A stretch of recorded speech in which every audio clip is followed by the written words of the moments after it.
ఓం నమో వెంకటేశాయ.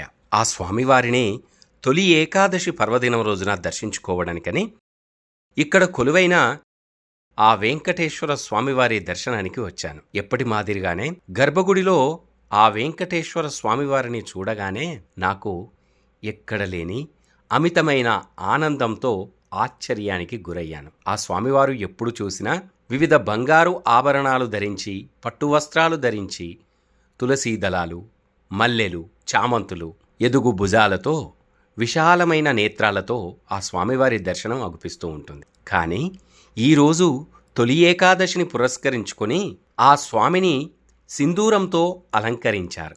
ఒళ్ళంతా సింధూరంతో పూర్తిగా సింధూరాలంకరణలో దర్శనమిస్తున్న ఏడుకొండల వెంకటేశ్వర స్వామివారి ఆయన ముగ్ధ మనోహర రూపాన్ని చూడగానే నా మనస్సు పులకించిపోయింది.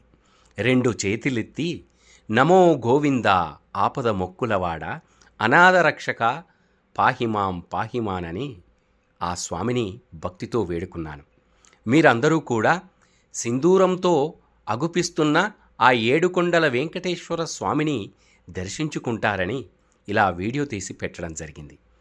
ఇది ఎక్కడ అంటే కరీంనగర్ జిల్లా కేంద్రం జ్యోతినగర్లో కొలువైన శ్రీ వెంకటేశ్వర స్వామివారు.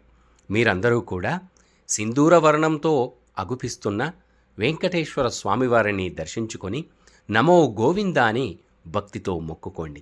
తొలి ఏకాదశి రోజున ఈ రూపంలో దర్శనమిస్తున్న ఆ వెంకటేశుణ్ణి దర్శించుకొని మన మనస్సులో కోరికలన్నీ మొక్కుకుంటే తప్పకుండా నెరవేరుస్తాడట ఆ కలియుగ ప్రత్యక్ష దైవం.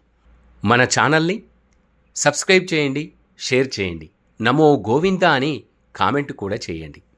ఓం నమో వెంకటేశాయ.